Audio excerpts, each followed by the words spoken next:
Since the dawn of time, there have been vampires. And then there's me, waiting to pounce. Yep. Yeah, how are you doing? I'm doing great, man. When did you see the movie? I saw it just last night. Well, I saw it a couple of weeks ago, but I rewatched it again last night just to kind of Nice. I like prepare that my you watched it questions. twice. Yeah, no, it's great.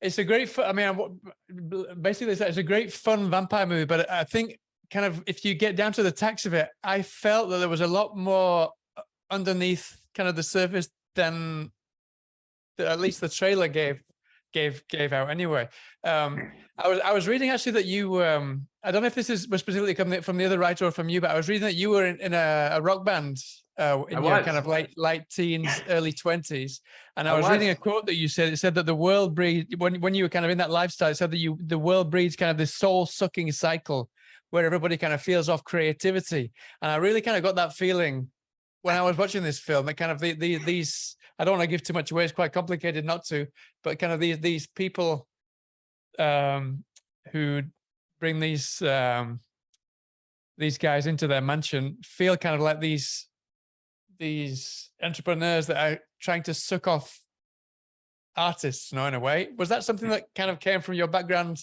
in this rock band, or was that something that you hadn't even thought about until now? I haven't even thought about that quote since then. I guess I just think about the world like that in general. I have a very cynical view of the art of commerce and creativity. I think that there's always the struggle of like, I want people to love my shit and enjoy, and I want to be able to make money. And then also, I don't want to do that unless it's what I really believe works. And that is the artist's road in life. That quote though is exactly what the movie's about. And I obviously have had those sort of thoughts in my head and thoughts about American capitalism and ambition since I was pretty young. I mean, that was like 20 years ago when you read that quote. And yes, I would say this film is very much about media vampires, about the vampiric elements of content and content consumption, of the way that our culture has sort of created these heroes of advertising. Really, we live in a really commodified world, and there's so much cynicism around it. And now, I think in the last year or so, obviously post-pandemic, everything re-examine yourself, and then suddenly you look out and you're like, what is this world that we live in? What really matters? And I think this movie has a lot to do with that. And I've been trying to make a version of this film for over a decade. So it was before it was influencers, it was media, just media sort of blanketly. Vampires throughout the ages have represented different things that our society was dealing with at the time. And obviously, many of them have dealt with sexual repression. Some of them have dealt with ambition. And this particular project has always meant to me the idea of sort of media consumption and the sort of danger of it. Yeah, no, I mean, talking the danger. I mean, I've got two fairly small kids, and they're just like vampires. They just suck up everything on YouTube, and a lot of it is absolute crap. And it worries me because it's so easy for them to get hold of it. And this film really kind of hones into the idea that they have so much power over the world. And if the wrong people kind of get involved with it, it's a very dangerous weapon, no? Was that something that you kind of really wanted to focus on in the film? Oh, yeah, absolutely. I mean, I think that this movie operates, as you mentioned, on a couple of different levels. It's a great movie to watch a bunch of times because it goes so fast and there's so much information that you'll kind of get a different movie every time. And my hope is that that's how it becomes a sort of cult classic, because movies that are cult classics tend to be movies that upon first viewing maybe feel zany or campy or weird. And then as you watch them more, there are parts that you love, that you wait for. And there's ideas in there that are sort of not on the surface. I mean, if you think about like John Carpenter's all the John Carpenter movies. All the John Carpenter movies, right? And if you think about Repo Man, if you think about Rocky Horror, if you think, these are like these sort of epic, all-timers, and all of them have a lot of thematic elements that are incredibly high-minded. but they're also really fun to watch and silly a little bit. And I think that, you know, some of the John Waters films, a few of the David Lynch films, you know, those are all sort of deemed vanguard, deemed cult. And then obviously the other sort of cult adjacent movies, which this will never be because we didn't have a gazillion dollars to spend it, are these very large movies that fail epically and then are sort of revisited later on as classic. You know, like Fight Club's a really good example of that, where like that movie came out and like I was excited to see it and I loved it and it blew my fucking mind. But I was so surprised when like people were like, this movie's a piece of shit. You know, and then 5 years later, everybody's like, Fight Club is one of the best movies of the last decade and speaks to culture, right? And I think that it happens a lot of times. So I have no idea how this movie is going to be responded to be honest. It's sort of like a Bechamel test a little bit on this one. Yeah, it's a little confusing. It's you know, it's an experiment. You know, I didn't mean Bechamel. But it actually, this movie does pass the Bechamel test with Flynn and Elliot.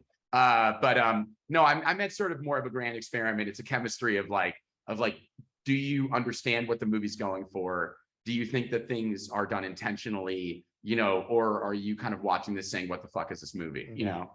Yeah. I mean, because kind of a lot of the characters are larger than life. Obviously, a lot of the social media characters are pretty much the way that they are shown in this, but obviously Thomas Jane's character he's brilliant, but that feels really a lot larger than life. And it could, I mean, a lot of it could, I think a lot of it could kind of go over a lot of people's head if they don't really kind of understand what you're trying to dig into there. So I wanted to speak a little about Thomas Jane, because obviously tomorrow you've got your world premiere. Yeah. And so basically one of the things that you tweeted, excuse me for quoting you all the time, but one of the things that you tweeted about that was that you said to the people going to Screenfest, watch for Thomas Jane's beard, stay for his perfect use of the word cocksucker.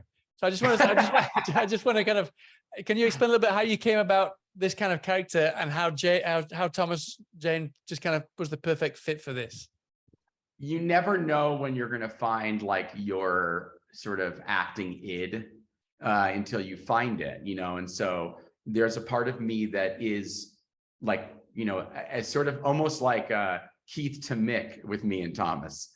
You know, it's like I would love to be Thomas's sort of persona in this movie and the persona he has in a lot of movies. It's so fun to sort of inhabit the brain of a character like this. And going back to John Carpenter, even when I was young, like Big Trouble in Little China was like my favorite movie when I was a kid. And all the stuff that John Carpenter worked on with Kurt Russell, you know, from The Thing and obviously Escape from New York through Big Trouble and beyond are like my favorite movies. And I think that one of the great things about Thomas's performance in this film that was kind of on the paper, but then really exploded afterwards was I always sort of had this, I wanted this to be sort of action buddy comedy thing in the back half of the movie and have him be a real gunslinger and all stuff. But Thomas brings the manic energy that's the element that I think aligns with us personally. You know, I'm a bit wild, a live wire a bit. And he is too, you know, he's to talk to him, you're talking about conspiracy theories and you're talking about strange outlooks and yet there's a sort of bleeding heart and soul of a really compassionate person at the you know, at the center of it. Even though he might feel punk rock, you know, he's a great dad and he's a good family guy and he's really, you know, sensitive. And so it's easy to be friends with him. He's super personable. And so, I mean, to go with my tweet, and obviously it's a bit glib, but you know, I think I had some in there, but Thomas certainly sprinkled more of that word. And I think that I actually was doing an interview yesterday with a huge Thomas Jane fan who said, you know, aside from a couple of sexy moments in the movie, this movie, you could watch this movie with a child. And then I said, aside from the use of cocksucker 15 times in the film, I suppose so, but this movie has some of the worst language I've ever seen in a film, all the way through. Pretty nasty language. I have pretty bad language. And I think that this movie kind of, especially Elliot's dialogue, verges on like David Milch territory in terms of it works really well though. Sorry to interrupt you, but it just works so well because this guy's pissed off the world and it's just, that's totally the way he would speak anyway. Absolutely. I mean, I think there's a lot of people, you say that Elliot Jones is sort of a larger than life character, but you know, for better or worse, in America, there are tens and thousands of Elliot Jones, and they speak just like that, you know? Yeah, unfortunately. And they, some of them have backstories that motivate them to be the way that they are. And I think that, you know, there's an instant predilection to go towards sort of diminishing people that are on the fringe in this country. And I by no means feel that way. I feel like we need to understand all of each other to actually be able to move forward as a nation at this point. And that's our biggest problem. And, you know, just because I'm super progressive and you know, I co-run an environmental organization and I'm from Los Angeles and I'm, you know, sort of stereotype, doesn't mean that I actually don't have so much reverence for everything in the rest of the country and actually understand. I don't really understand my own party anymore. I don't really understand. I don't want to be aligned with being a liberal, because being a liberal today has a lot of different connotations than it did maybe 10, 15 years ago. I just want to be sort of someone who accepts everyone for who they are and understands that we live in a world where people have different news streams all the time. And so we're sort of all of these different people that are operating in these different sort of cylinders of information that are trying to understand each other, but we're all speaking different languages and we all have these different sort of narratives that we're reading, you know? And there are girls that are 15 years old that think that they need to dress in a certain way because the people that they follow dress that way or talk that way.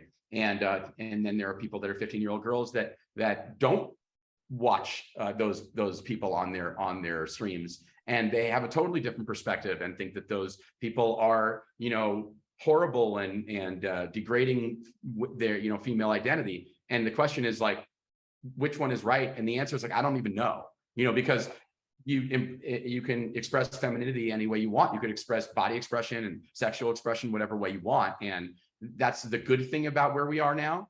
The bad thing is that because all of us are in these different ciphers of life, these different cylinders, that we have a lot of anger towards each other because nobody really understands each other anymore. There's no sort of center that we can all agree on. You know, even, you know, despite so much kind of connectivity between us all with the internet and everything, it's just kind of, we've distanced ourselves from each other. It's crazy. Yeah.